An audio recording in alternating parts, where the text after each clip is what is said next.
প্রায় ১৬ বছর উন্নয়নের নামে শুধুই প্রতিশ্রুতি, কিন্তু বাস্তবে সিলেট ৬ আসন রয়ে গেছে অবহেলিত, বঞ্চিত।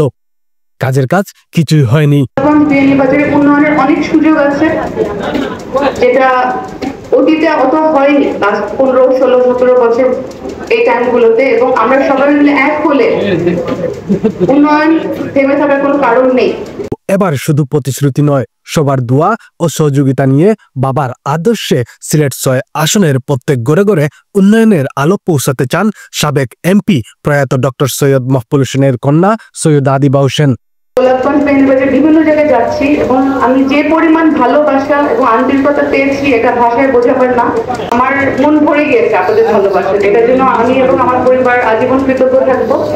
বিএনপির মনোনয়ন প্রত্যাশী সৈয়দা আদিবা হোসেন সম্প্রতি গোলাপগঞ্জ উপজেলার স্বেচ্ছাসেবক দলের আহ্বায়ক মওদুদ হোসেন চৌধুরী সুমনের বাড়িতে রাজনৈতিক ও এলাকাবাসীর সাথে মত বিনিময় শেষে সিলেট জেলা অটোটেম্পু অটোরিক্সা চালক শ্রমিক জোট গোলাপগঞ্জ শাখার নেতৃবৃন্দের সাথে মত বিনিময়ের পর পৌর এলাকার রনকেলি নুরুপাড়া ইয়ং সোসাইটির উদ্যোগে আয়োজিত মত বিনিময় সভায় তিনি এসব কথা বলেন।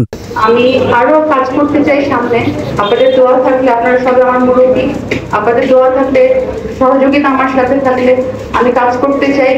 আমি আমাদের বিএনপি দলের মনোনয়নে সামনে আগাতে চাই এবং আমাদের দেশ নেত্রী বেগম খালেদা জিয়া এবং আমাদের নেতা জনাব তারেক রহমানের যে আদর্শ, ওটা অনুসরণ করে আমরা আগাতে চাই।